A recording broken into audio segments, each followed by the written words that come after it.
This week on the Dockhouse Rugby Show, we're joined by former professional rugby league player who had a 14-year career. He played with St Helens, where he won a Challenge Cup final in 2004. He played for Wakefield, Castleford, Brisbane North, Melbourne Storm. He was voted Player and Coach's Man of Steel at Huddersfield. He was a Welsh international. He's now an actor and an author. It's Keith Mason.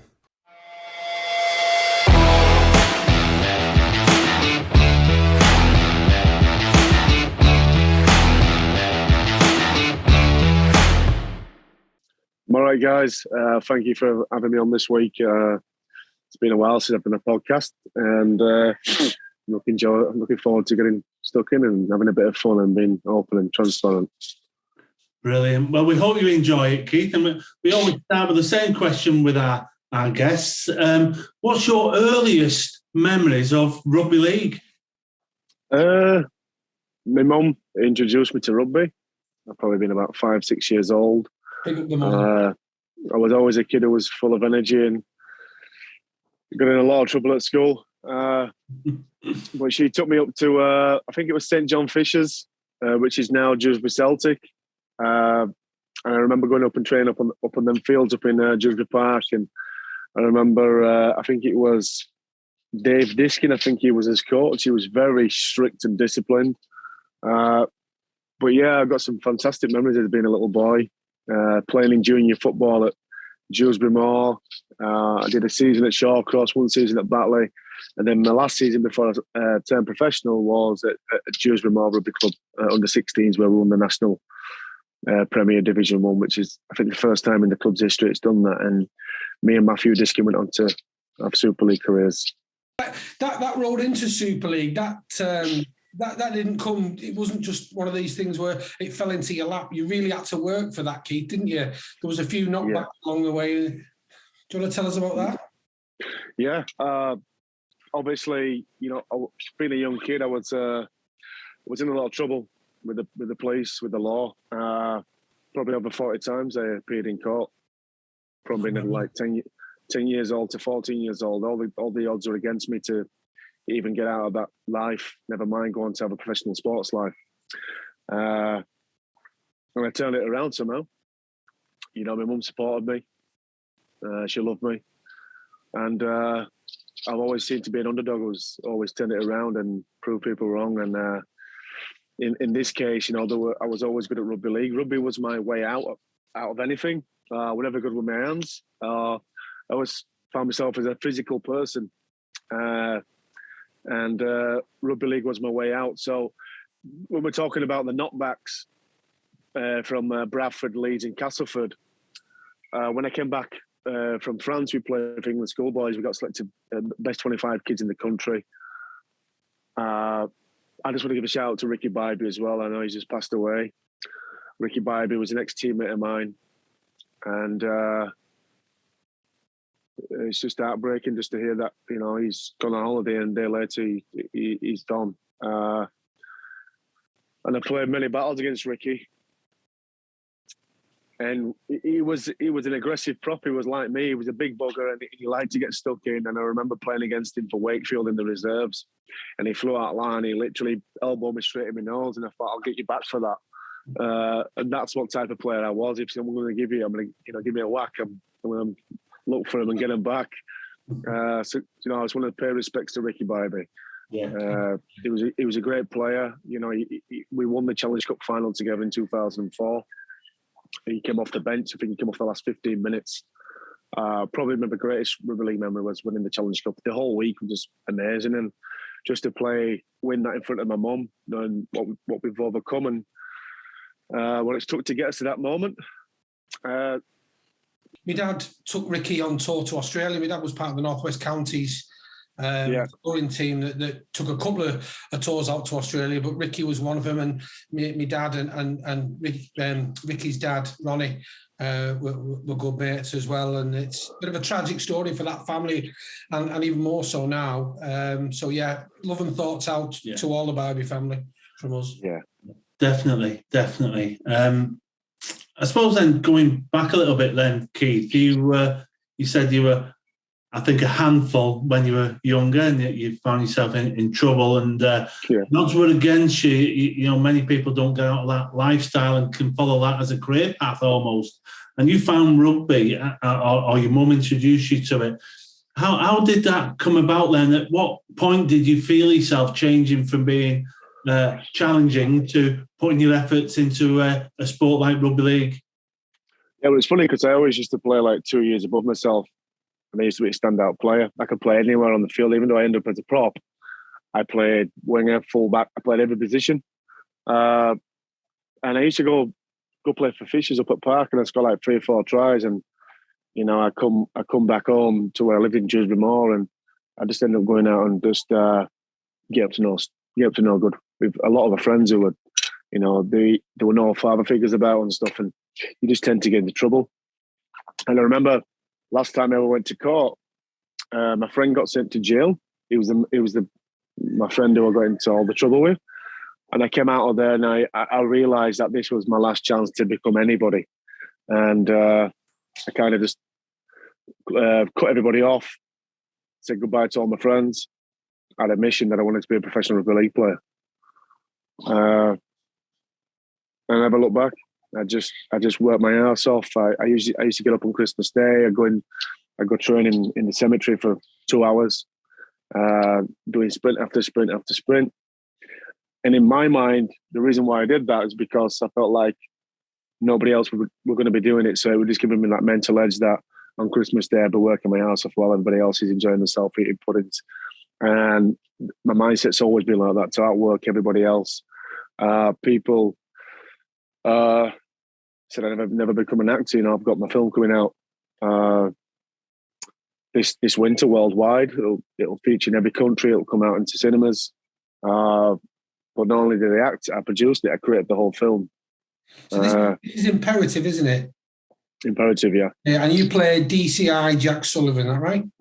That's the one, yeah. Yeah. Well, look forward. I've actually watched the trailer. The trailer's on there. So what we'll do is we'll add the trailer into this little clip so people can see it as well. In the description, we'll bang your IDMB details in there as well. Yeah, cool. No worries, mate. Yeah, listen, it's been a journey, but for me, it's always about just persevering, and I understand that to get through tough times in life, it takes perseverance and patience, and that's something that I've had to learn. You know, before I signed my first professional contract, when I came back from France playing for England schoolboys, everybody had signed apart from me and Wayne Price. Everybody had signed Super League contracts. I was a late comer. I was a late bloomer because obviously I was too busy being in trouble. But then when I decided that I wanted to be a rugby league player, I went on End Up Road, played for Dewsbury Moor, got picked for Yorkshire, got picked for England schoolboys. When I came back, I understood that there was nothing else I could do. I wasn't really a 9-to-5 type of person. No offence to them type of people, but I knew I had it in me to achieve. I just had to keep going until I got the breakthrough. So Bradford and Brian Normal said he wasn't going to sign me. Graham Stedman at Castleford Tigers at the time didn't offer me a contract. I probably did about 6 months with both clubs. And then my last lifeline was Leeds Rhinos. I was playing with Rob Burrow and Danny Maguire, Matthew Diskin, Chev Walker, Ryan Bailey, all them. Really good team. And I remember Dean Bell pulling me to one side. I've been there, played a couple of games, and he just said, look, Keith, we've decided we're not going to sign you, and I don't think you'll ever play Super League. And, you know, getting knocked back once is hard enough for any kid. Twice is, you know, it's crushing, but, you know, 3 times is like, you know, like go find a day job or something like that. And that's what I did. I just, it broke my heart. I was crushed. But I give it one last go. I went to Wakefield, played in a trial game, and John Harbin signed me.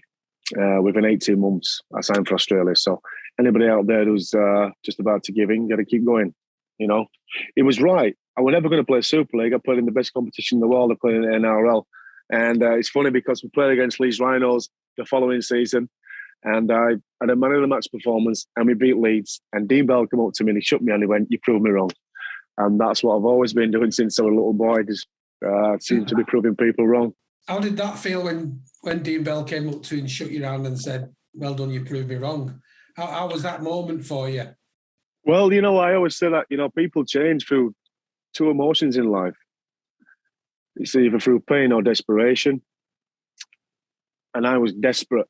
I was desperate to get away from the life I've lived to become a somebody. And sometimes it takes that desperation for you to push through doors that can never be pushed through. You've got to be hungry in this life. You've got to train like you're a contender always. I found that, as soon as you take your foot off the gas, you get left behind. And that's what it did to me. It gave me a fire in my belly. So every training session, I set a goal out that I want to win every session, every fitness drill. I remember training with the first team. We did the bleep test. I was 17 and I won the bleep test. I used to fly out of line and put shots on Frank Martini and stuff. I mean, I was a kid. I was 14 and a half stone, but I would hit these guys really hard. And I had no fear. And that's what gave me my career, because you've got to have no fear in rugby league, especially as a prop.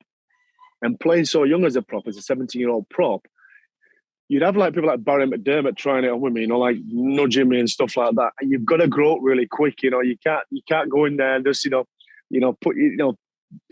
it out. You just got to go for it, mate. And I think that's what I did. So I changed that. I turned that negative into a positive. I never looked back, and Dean Bell came up and shook my hand, and he was honest, and even after we played in 2004 Challenge Cup, he said he thought I was the best forward. So I kept on bumping into him. It was nice because I kept on bumping into him, knowing that I know that he said to me that I never played Super League, but I've won the league, I've won the Challenge Cup, and I've been to Australia and all that. So thank you, Dean. You were wrong that time. Yeah. And what a great example of growth mindset that is. Having that tenacity, just keep going forward, following your dream. Don't take somebody else's no for an answer. You know when it's right, and if that's what you're focused on, go for it. So, fair play to you, and well done. And like you say, you've received that moment there where you shook somebody's hand, looked them in the eye, and they've gone, yeah. You proved me wrong. You've got that feeling. I mean, the medals are great, but the feeling of accomplishment and the fulfillment that comes with that, and the respect of your peers and those who are around you, I think that counts for a lot, and it seems to be coming through, certainly, Keith. I'm also interested in, when you were over in the NRL, how that came about. I mean, did you turn up at training one day and someone say, someone wants to sign you over in the NRL? And once you were over there, what was it like, or what is it like for a young English person moving all the way across there into a fantastic competition, which is super intense? So just try and share some of those thoughts, please, Keith. Oh, it's just, it's incredible. The ironic thing is, when Melbourne come in to sign me, Leeds Rhinos came in to sign me. The club that said they didn't want me, right? And Gary Everington didn't want me to speak to Chris Johns, who flew over from Melbourne to come and speak to me. They wanted to offer me a 4-year deal on big money. Now, most kids would have jumped at that chance, gone to Leeds, big club. But me knowing, my history with Dean Bell and being rejected by them, that was never going to happen. There was other clubs interested as well. But it all came down to when I played for Wales, the first time I played for Wales against a full international test match against England. I was training, I was in Wakefield, and Neil Kelly gave John Arbin a call and asked him if I were available to play for Wales. Now I said, look, I'm not Welsh, I'm British born and bred, and that's what I am. I'm from England. I think it was somebody on my dad's side who was Welsh. So anyway, cut a long story short, I said, yep, when's the game? Oh, it's tomorrow. I went, right, okay. So they want me, no, but they want you to start. They were going to put you straight in, because I was playing first team at 18. I was the starting front row at Wakefield. I got the young player of the year there. So I was playing first team Super League at 18 years old, which is really young for a prop, playing week in, week out. And plus, I wasn't playing in a really strong Wakefield team who was bottom third of the table. So every week it was a battle, you know. And I just said, yeah, let's do it. Listen, can you get me a letter from Greg McCallum just to say that if I play for Wales, it won't jeopardise my England future? So that was organised. I went down to Wrexham. I didn't even train with the team. I just turned up, and I remember I had a poster of Kieran Cunningham on the wall. He was my favourite player, right? Never knew I'd play with him. You know, years later, being a teammate, a front row teammate. I remember we went into the dressing sheds just before we were playing England. England, they had Sculthorpe, they had Peacock, they had Radlinski, Wellens. They had Terry Newton.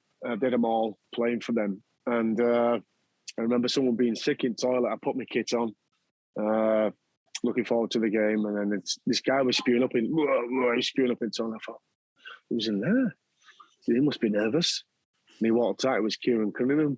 I was like, I didn't know, later on down the line, I understood that Kez was always sick before a game, and he was like nervous as hell, it's a surprise really with how many games he played.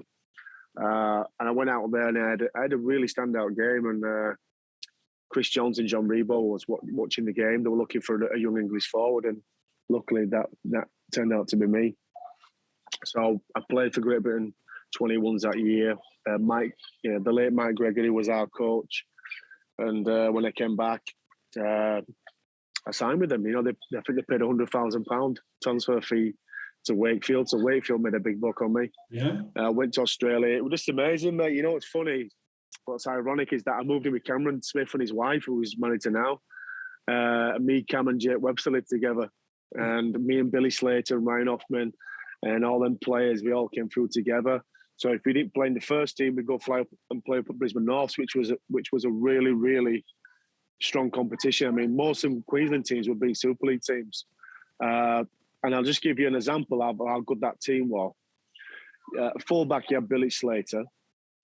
The centres, you had Greg Inglis, Jake Webster.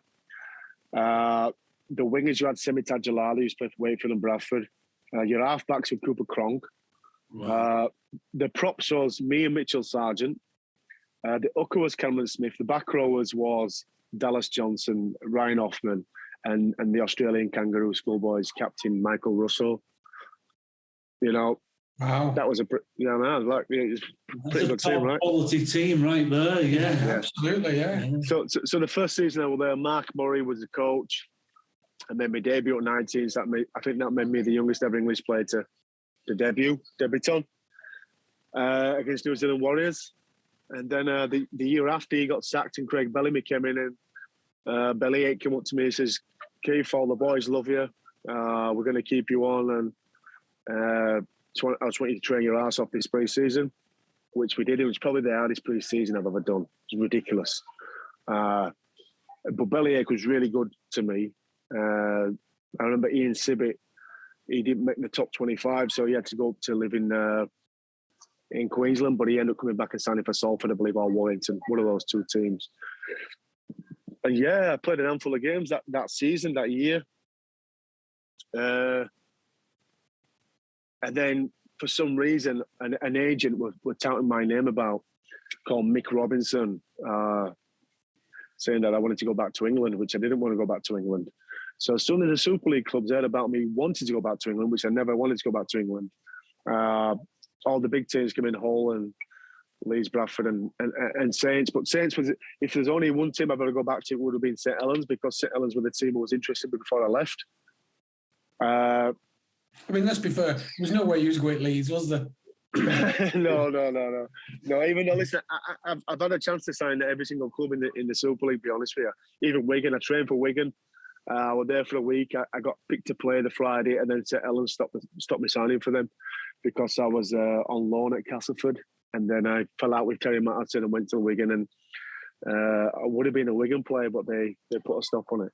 So, yeah, Melbourne was awesome, mate. Honestly, any young kid. I mean, my son's signing for Wigan next week, a 2-year, his first professional contract. Well done. He's a really going to be a star. He's got, as long as he stays injury free, he's got a massive future. They love him at Wigan. Kevin Brown's his agent, and He plays lock forward, second row prop. He's an absolute machine. So, following his father's footsteps. I mean, when I retired from rugby, I went on to do other things, forgot about the game. But my son, I'm a big fan now because I'm there twice a week in Wigan, and I'll bump into people like Sean O'Loughlin, some old fours back in the day. And I even did a write-up in the Challenge Cup programme this year. And I put Ellery in there. Ellery Hanley, believe it or not, is someone who I loved watching when I was a kid. And now we're friends. So he's like a mentor to our Lucas. It's crazy. Brilliant. Oh, that's fantastic. If you can have a mentor, you want Ellery Hanley, don't you? Yeah, of course, yeah. I mean, what a rugby brain that is to feed from. He still looks like he could play. He does. He does. I think he's like Han Solo. I think he's been in like that carbon encapsulated for so long now. He doesn't seem to get old. He looks tough as a pig. He just lives a life, you know. Me and Luke was at his house, and we were there for like 3 hours. We were all just talking about football and discipline and consistency, and he's massive on consistency and discipline. He's Ellery, and he's really big on doing the basics really well all the time.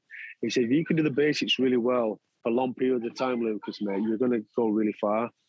You know, and this was before the Wigan season, before the scholarship season started.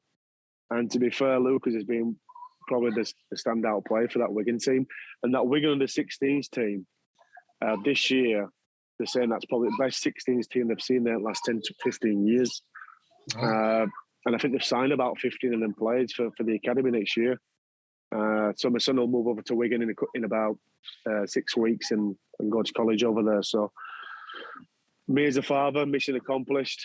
But it's going to be hard for me because I'm not going to see my boy for 5 days. But on the weekend, I'll go watch him play for Wigan, and then he can come back and stay with his dad. Yeah. So it's his time now, and I'm going to support him in the best way I can, and that's just be there for the dad. Yeah. Well, congratulations to him, and we'll be watching him closely, and we'll be rooting for him, and hopefully we'll try and get down to a game, Keith. Yeah, and watch that. Good fun. Yeah, come down, come down, fellas. Academy games. That'd be great. Yeah, fantastic. So, your career then, when you came back to St Helens, someone was touting you around, and you took a call, and it seemed like a good deal, did it, to come back? Yeah, well, you know, I mean, I was playing, I was in and out that season, that team, but you got to think about their 24 internationals at Melbourne. You know, they had some really good players. Scott Hill, Stephen Kearney, Robbie Kearns, Richard Swain, Marcus Bai, Matt Orford, Robbie Ross. You know, they had a phenomenal team. But you know what? Amazing people down there. You know, when I went down there, travelling 12,000 miles away from home. I mean, the first night I cried my eyes out. I went to bed, I cried my eyes out because I thought, I can't just go home, you know what I mean? I just get I'm 12,000 miles away. And it was all a little bit too much for me. But I knew if I got on that plane and made that bold decision to go to Melbourne, that would put me in good stead for the rest of my life to make decisions and not think about it and just go for it. And hence why I got into the acting, hence why I, did my own first ever comic rugby league book. If you've got something inside you want to do it, just go for it. Just do it. Don't think about it. And it's just incredible. I went over there, a very raw, not polished footballer, and I came back a much, much better player. I fitted straight into that St Helens team. And I believe as a front rower, you need to run hard, just run hard and tackle hard and make the yards. Not all this fancy passing about and all. Listen, don't get me wrong, you got to have skill, especially in this day and age. But I like to see my front rowers who run hard and make yards and play the ball quick. Yeah. And aggressive in defence. That's what you want. You don't want all this, faffing about. Leave that to halfbacks. Yeah, you can do a wedge play and stuff, but my son's got really good hands. He's a very good footballer, and to be honest with you, he has played a few games at prop. He's never played prop in his life. The reason why he plays prop because he's such a strong runner. He's got such an engine on him, and he's very professional. He goes about all his business. Don't give penalties away, but I see him as a lock.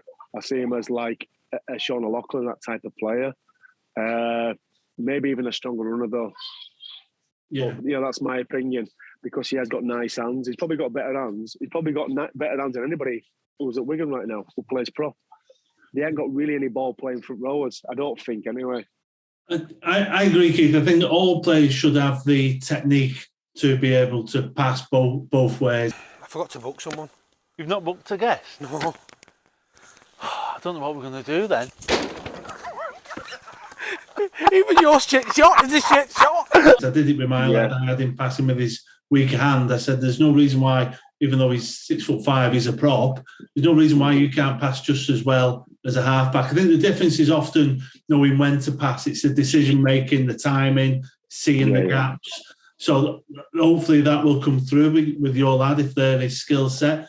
But I also agree with your point around the run hard. I think when the team's struggling, and you can see them at Warrington struggling at the moment, often it's easy just to simplify the game. Forget all those fancy stuff. It's quite a simple game really. When tuck that ball under your arm and run as hard as you can forward, and then the next person, you run as hard as you can forward, and off the back of that, often things happen. But another thing I wanted to touch on with you, please, Keith, is you were in the dressing room when you won the Challenge Cup, and what we don't see as fans and outsiders looking on is we'll see the bit that goes on the pitch. We don't see the changing room before. We don't see the coach ride. Can you share some of those sentiments and thoughts around what it felt coming from the hotel? What did you have in the morning? Was everyone up at 6 o'clock, nervous? Could anyone eat? How was the feeling amongst the players before that game? Yeah, it's funny because my roomie was John Wilkin, and then Wilkin came off the bench that game. And I remember because I used to sleep talk really bad. If someone were in the room, I sleep talk. And I was kicking off with him about 4 a.m. I was like, I must have been saying to him, who are you? Who are you? Who are you? What are you doing? What are you doing in this bedroom? And he woke up and kicked me. So it's Wilco, chill out, go to sleep. I went, oh, sorry, mate. Went to sleep. No, to be honest with you, that first final, I wasn't even nervous. It's so weird. I remember, going down on the bus, and obviously we had some amazing players there. I love playing with Scully and stuff like that. And I was blessed to be in that squad with all the fantastic players, Sean Long and Jamie Lyon. And Jointy was like, they call him the quiet man. I really like Jointy and he's had a lot of time for me. And he was saying to me, he goes, you know what, Keith? The Challenge Cup's much bigger than the grand final. And I didn't know what he meant by that when he said that, because obviously the grand final, it's not been around a long time. It's been around 20 odd years now. The thing is with the Challenge Cup, it's been around 100 years, hasn't it? It's something that you watched as a kid. And that's something that I always wanted to win, was a Challenge Cup. And the beauty about winning this one was we had to play every top team to get to the final. We played Bradford in the first game. We got written off. Then we beat Leeds at home. Then we beat Hull in the quarters. Then we played an informed Huddersfield at Warrington where we put 40 past them. And then we played Wigan. I mean, it's not like we're playing to lose, and no offence to Toulouse, and we're not playing Swinton or Batley up at Batley. We didn't have a respite. So, our journey to get to that final was probably the hardest route possible. Yeah. So I think when we got to the final, we were playing Wigan, and Wigan and Saints, obviously, they have plenty big derbies, but that was the biggest derby. 78,000 people, packed house, 90 degrees. It was just amazing. And two world-class teams. Because sometimes you'll see, over years, you've seen some really good teams playing really poor teams in finals, and it's kind of spoiled the competitiveness in the game and the matchup. But this one, we were very even. But I think St Helens was a better team that year. I mean, we were cards on to win the grand final until Martin and Longy put a bet against us, and we got banned, right? So, and Gleeson was like the best centre, one of the best centres in the world, never mind Super League. Yeah. And Longy was hands down the best halfback Super League I've seen for a long, long time. So losing two strike players probably messed the chance up of winning the grand final, but we had them for the Challenge Cup. So when we got to the Challenge Cup and we were going down there, it was so relaxed. You know, I think we got the confidence from winning the game to get to the final. We knew we had the hardest route. Now it was just playing against Wigan, and I think everybody was just really confident. It's hard to explain that it was so relaxed and chilled out, and just the week leading up to the final was something that I'll never forget. It was just amazing. The whole thing was fantastic. On the morning when we got up, we had his breakfast. We jumped on the coach, and I remember my mum being there, and I gave her a cuddle, and I jumped on coach, and it was just so relaxed, and everybody was chilled out. And I remember getting to Cardiff, and it was just like a sea of red and white. I've never seen anything like it. And literally, we couldn't move. The bus was stuck in the road, and there must have been about 30,000, 40,000 fans down this long causeway. Oh, it was just incredible. Honestly, it was just perfect. And then flew out there to walk out and listen to the national anthem and the song they sing before it. What is that? Abide with me. We were stood in the tunnel. Oh, that was incredible. Did you get hairs on the back of your neck with that one, Key? Yeah. Just all of it was just fantastic. It was brilliant. I embraced it all, and you know the thing is when I picked the trophy up, it was like I had a flashback from all the bad times I've gone through and all the struggles I've had to go through to get to that point. And I felt like I'd achieved, and I also thought, I thought about my mum and what she'd gone through, and to help me to get to where I am, knowing that she was up in the stand, crying her eyes out. So nice moment. All them Sunday mornings on the pitch and all the drop-offs were worth it then for the Keith.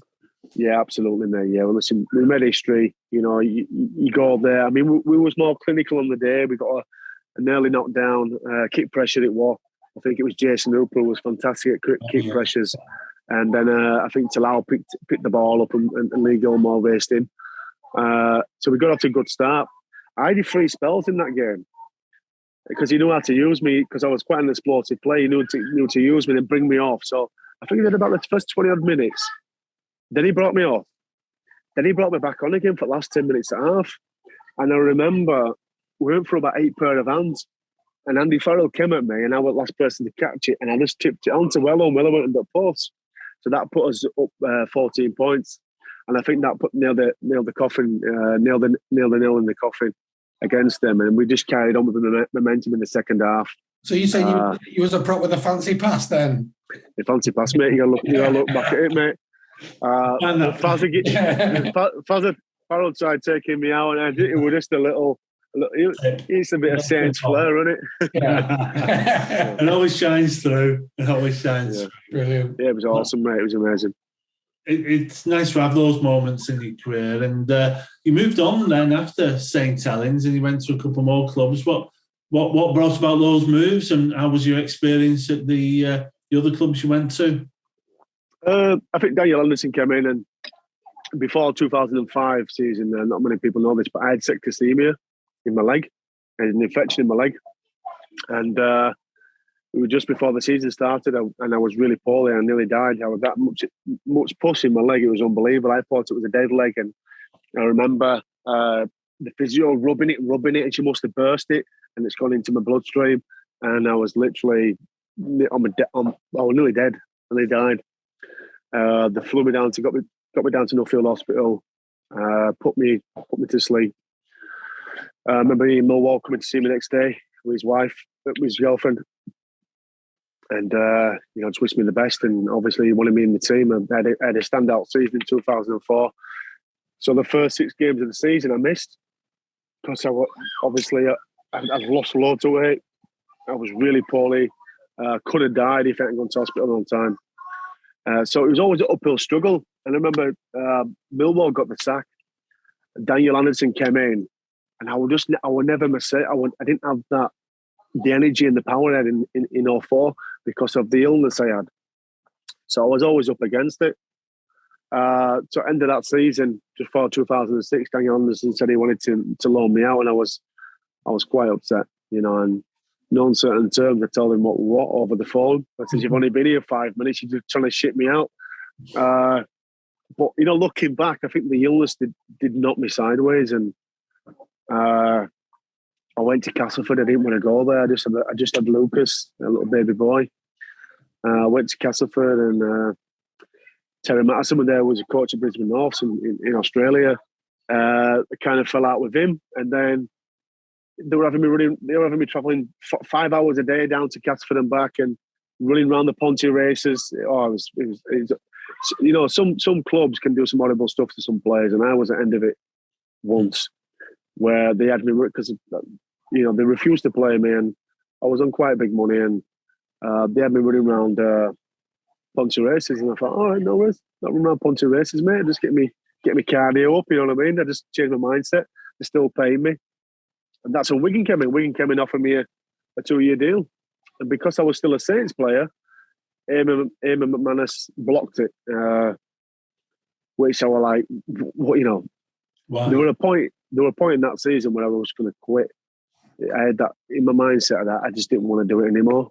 And then the Giants came in, offered me a lifeline, offered me a 2-year deal, and that ended up being a 7 years. I worked at the Giants. I played about 150 games, played in 2 more finals, won the Coaches Player of the Year, Players Player of the Year, Man of Steel Player of the Year in 2009 when Nathan Brown was there. That's probably the best season I've had in a long time. I say that season for you there was quality, and what made it more so was a lot of them awards were by your peers as well, the guys that you'd played with.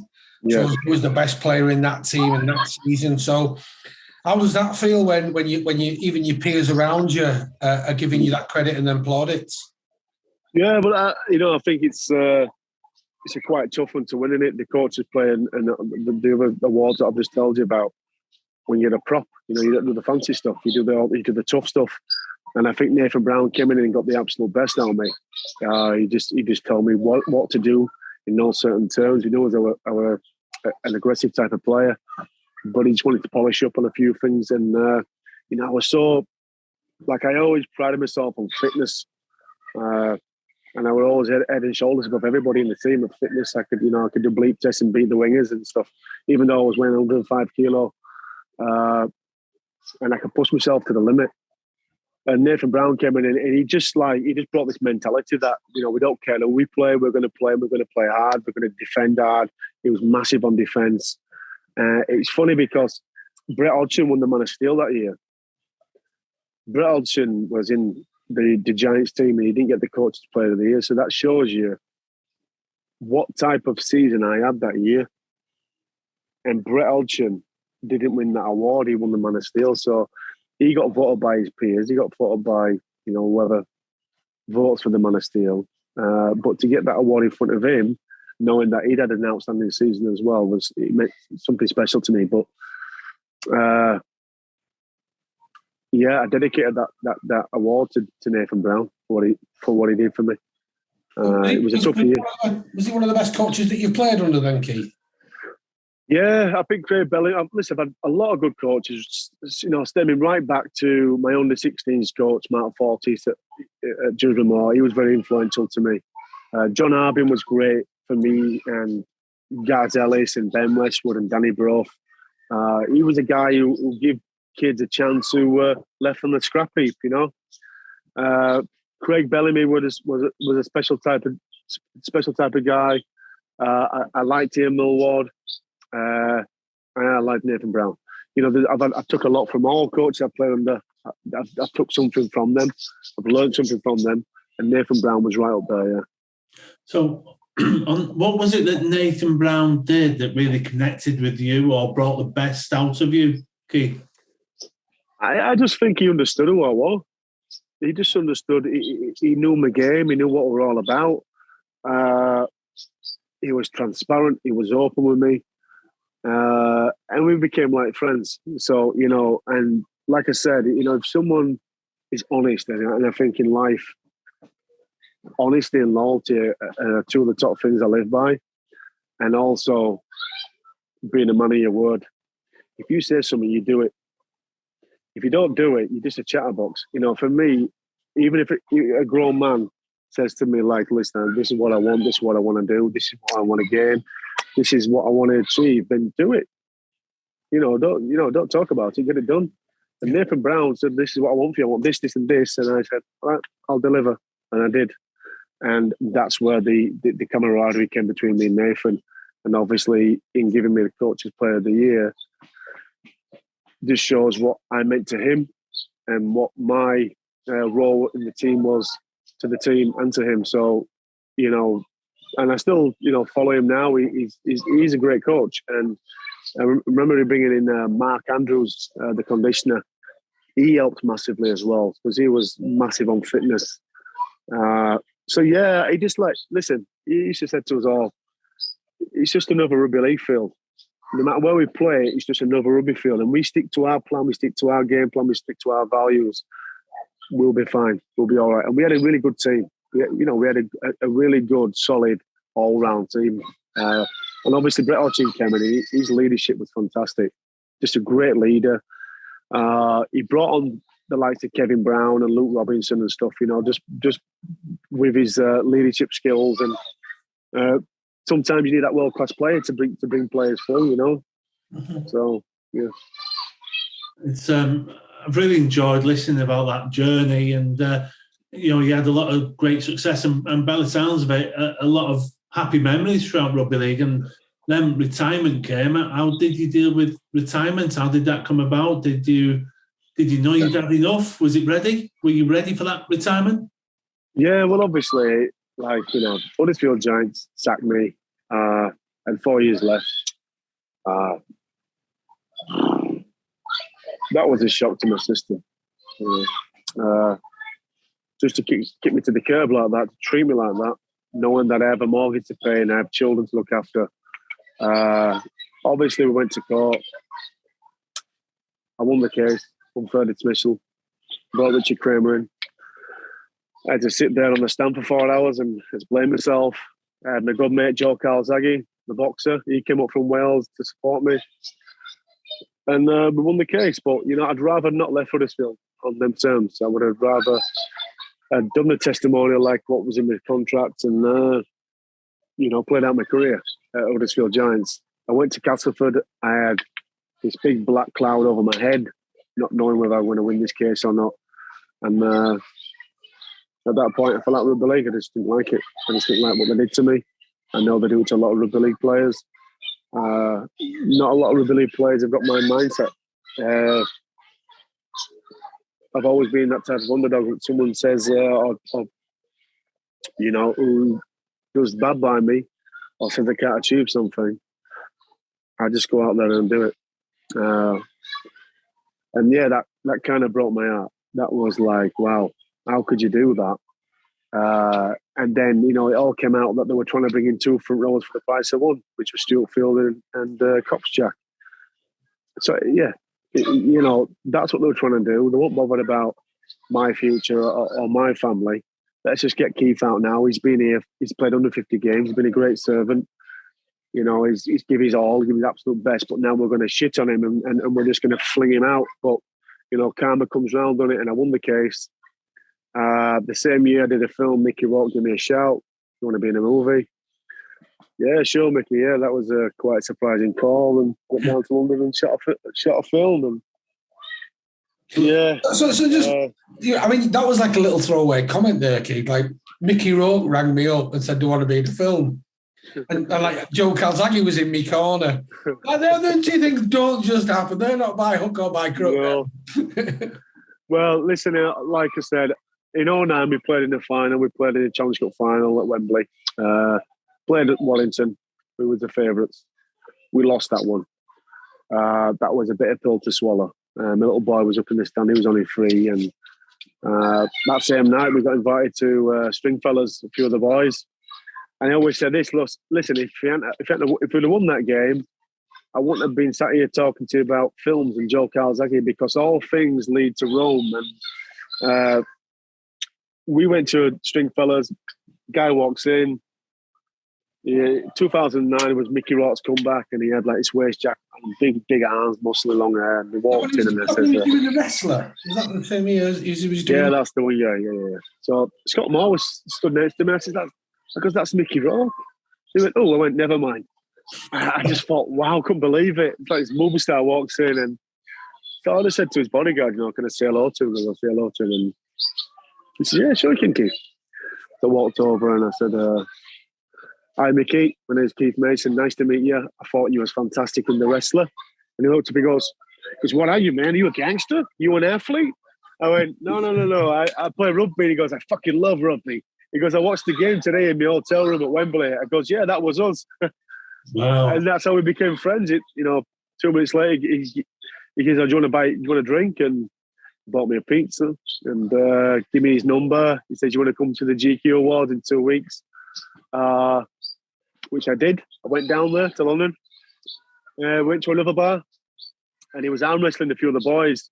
And he arm wrestled Darryl Griffin, and Darryl Griffin snapped his bicep off the bone. And I says, can I ever go, please, Mickey? He went, no, fuck that kid. He goes, my arm's fucked. But it was smashing down the tequilas. And I remember him speaking to me, right? And his bodyguard was there, Derek. And he was talking to Derek and looking at me, and he started crying. And I said, what's up with Mickey? Is he all right? He goes, oh, yeah, Keith. He just said that you remind him of his brother. He goes, well, why is he crying? And then Mickey looked at me and he was pointing up. So obviously, he said I reminded him of his late brother, Joe Rourke, who was his best friend. Which is quite ironic because 1 minute we're drinking and birds are throwing bras at him in string fellas, and then he's arm wrestling 18 stone front rowers, and then he's crying his eyes out. Yeah. So yeah, he invited me down to GQ Awards. I was with him and Jason Statham. I remember Jason coming up the elevator. I guess, how you doing, Jason? He goes, all right, you Keith White, you all right, mate? I've heard all about you, mate. I was like, this is fucking bizarre. And then there were like there was the Jackson brothers there. It was crazy, mate. And me, Mickey, and Jason. And listen, he flew me out to Beverly Hills, flew me out to Hollywood a few times. Went to New York to stay with him. We actually worked on a script about Gareth Thomas to do a film about Gareth.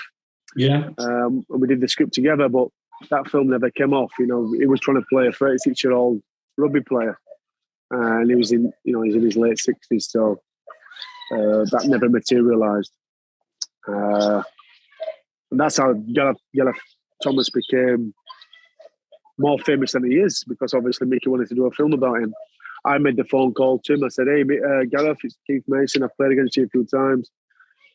Mickey Rourke wants to make a film about you. And he goes, you're bloody lying. I can't bloody believe it. He goes, yeah. So we all went to Jonathan Ross show together, the last ever Jonathan Ross show. Took my mum down there, went to see Mickey. Mickey was on the show. David Beckham was there, and Jackie Chan. And he was actually talking about rugby and talking about myself to Jonathan Ross. So, but what you don't understand is that show's off for like 2.5 hours. So what they do is they cram it all down, and they cut that bit out anyway. So yeah. Listen, it was bizarre. It was bizarre going from a loss in the cup final to meeting Mickey Rourke 10 years later, making my lead detective debut. It took me 10 years to get this role. So yeah, I mean, acting's a graft, mate, isn't it? It is a journey. You've got to enjoy the love of the craft. You've got to, people think it's an overnight stardom thing, or you do something now, it might get written now, it might get made in 4 years, and it might get released 3 years later. It is a process. It's a journey. You've just got to keep grafting and grafting and grafting. Yeah, what about your film? Right? Willie Smith, are you going to mention your film? Well, yeah, I was in a film. That's just got me. I've got one on Amazon at the minute called Jones. That's an independent one based in Liverpool. And then we played an Arkansas sheriff in a film called Billy Smith. So we had the premiere just for the cast and crew premiere early part of this year, and then we're just waiting for that to get released now as well. So that's great, mate. You'll have to send me a link for that. I'll watch it. Yeah, I'll send you that. I'll send you my showreel stuff. I've done Coronation Street. I mean, we both done. What series of Peaky was you in? It's the blink you'll miss it, mate. It was episode 6, series 2. Right. Just in the bar. Rob Bodyguard I played. Yeah. I did series 4. I did like 11 days on it. Brilliant. Yeah. I loved it, mate. That was part of my journey at that time, It'd be cool I if understand. we could work together in the future. Oh, yeah. That'd be cool. We'll do something. Yeah, I'm sure that can happen, mate. Yeah. I'm doing a filmmaking degree at Lipper at the minute. So I've just finished my first year because I'm learning the other side of the camera now. Brilliant. I'm doing screenwriting and filmmaking. So we're going as well. Not only are you acting, but you're a writer as well. So you've got the Rugby Blood series where you took your, I suppose partly some of your experiences from rugby, and then you've turned that into the writing craft. How did that come about, Keith? I don't know. I just thought one day I'd just write a film, and I wrote Rugby Blood. Rugby Blood was originally a film script. It was about a rugby league player who was an entrepreneur whose family gets kidnapped for ransom, and then David King, who was the main guy, has to go out and use his skills, what he learned as a young boy, his fighting skills, his shooting skills, a bit like a 007 type of guy, and go saves them. And I literally just did some research and realised that there's never really been a rugby league comic about rugby league stars. And so I made that dream come true and just did it. Reached out to a guy called Paul Roper. I said, can you put some images to this story? And we did it. I got Super League to endorse it. Sat down with Rob Elston and explained to him about the comic. Ultimately, my end goal was to do the anime series, which still is. Rugby Blood 2, I've got that on the shelf. It's 3/4 done. The guy who came in didn't complete the comic book, unfortunately, but the artwork for the second one is fantastic. And I've got probably all the best superstars in the world featured in that comic. All the NRL stars. I even had my own clothing line come out, Rugby Blood clothing line with O'Neill's. So with O'Neill's, I remember that. Yeah. It just, like I said, but I seal the IP for that, so the IP is owned by me, so no one can steal that idea. But the first Rugby Blood was literally about my life as a young boy, and how I overcame struggles, and how I never gave up and kept on persevering, and grew up to be a professional rugby league player. But whereas David King is a bit of a badass, and he's got a gun. So is there a lot? No, I'll rephrase that. How much of Keith Mason is in David King? Oh, lots of it, loads. Obviously, the young boy. I just believe that kids need mentors to look up to, and mine was Johnny Bronson in the comic. Now, Johnny Bronson could be anybody. It could be any of my coaches. It could be someone I looked up to as a young boy who believed in me. And Johnny Bronson believes in David King. And the phrase he says to him, if you want to be a success in life, you've got to sacrifice, no glory. And to achieve anything in life, you need to sacrifice. You need to sacrifice the good for the great. And I truly believe that, and I feel like I'm just getting started again in my life. As an actor, producer, writer. But what's most important to me is being a dad, being a father, and being a friend. All the other things are secondary. I get up and get on my hands and knees every day and I pray. It's not been easy. It's been tough. It's been really hard. I used to jump on buses down to London for 5 hours and just do like a 10-minute audition, knowing that I wouldn't get it, and then 5 hours back. Did that for about 5 years. So Jack Sullivan is a accumulation of all that sacrifice and all that rejection all into one character. And I think people will be really surprised with the performance I give for that character. He plays an addict, an alcoholic. He has a lot of demons. He's hunting down this serial killer who's going out it's like a vigilante. So he's killing drink drivers and rapists and sex offenders.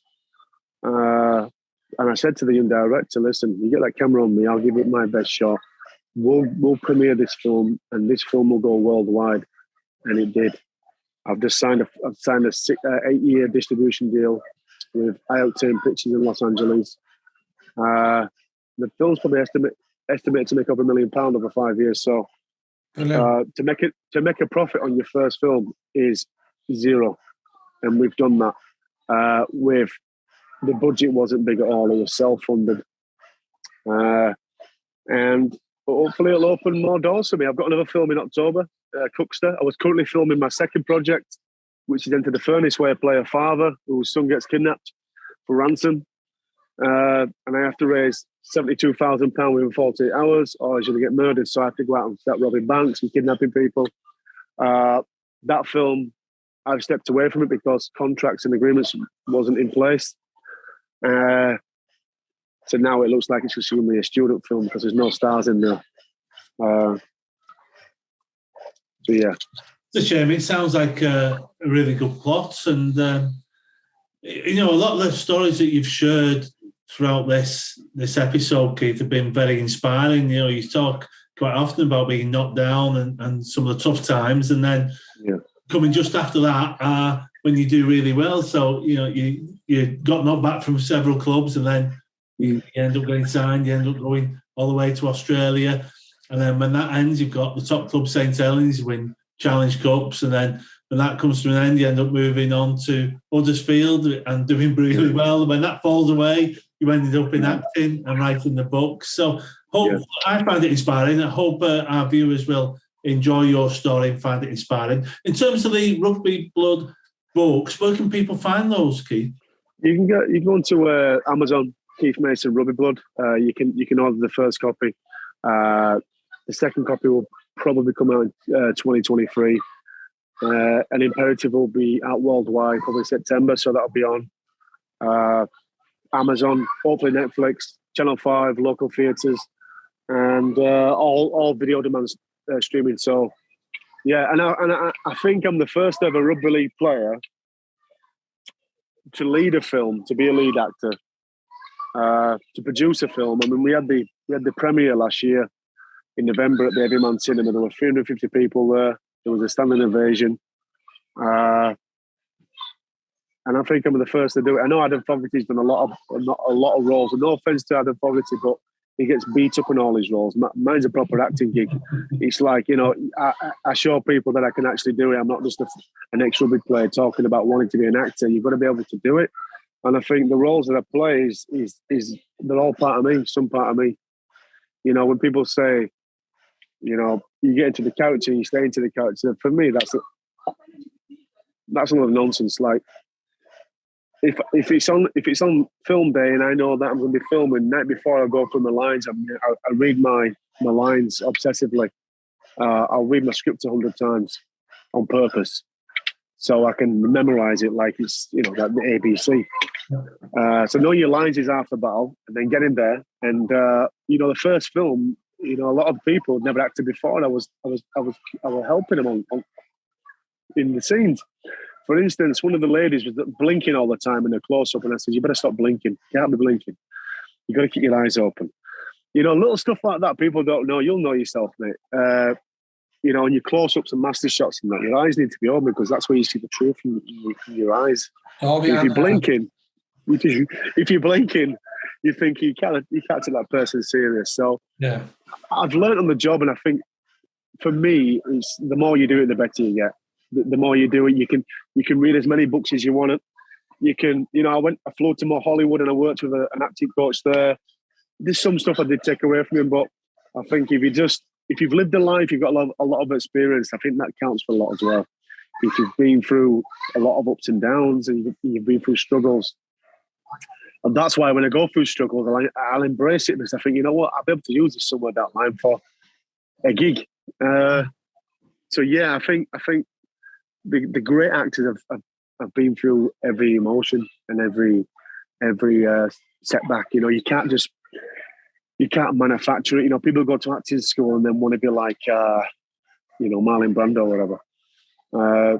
It's just not going to come. It's not going to look truthful on screen because I think, and over the last 10 years as well, like I've matured as a man. So I think the more mature you get, the more better actor you can be. So I hope you both can see it anyway, so you'll be able to watch it. Definitely. Take something from it. Definitely. I've really enjoyed chatting with you, Keith. I can't wait to watch the film when it comes out. And when you're over in Wigan, we'll come down and watch a game with you, definitely, and maybe have a couple of pints. That'd be good fun. We're back. Thank you, guys. It's been a pleasure. Thanks for joining us on this week's Dockhouse Rugby show with our guest who's been open, honest and a pleasure to talk to, Keith Mason. Keith, thanks for coming on. Thank you, everybody, for joining Dockhouse Rugby show. It's Keith Mason. Don't forget to subscribe. Thank you very much. The Dockhouse Rugby show is proud to support the Teardrops Homeless charity. Teardrops, supporting your community.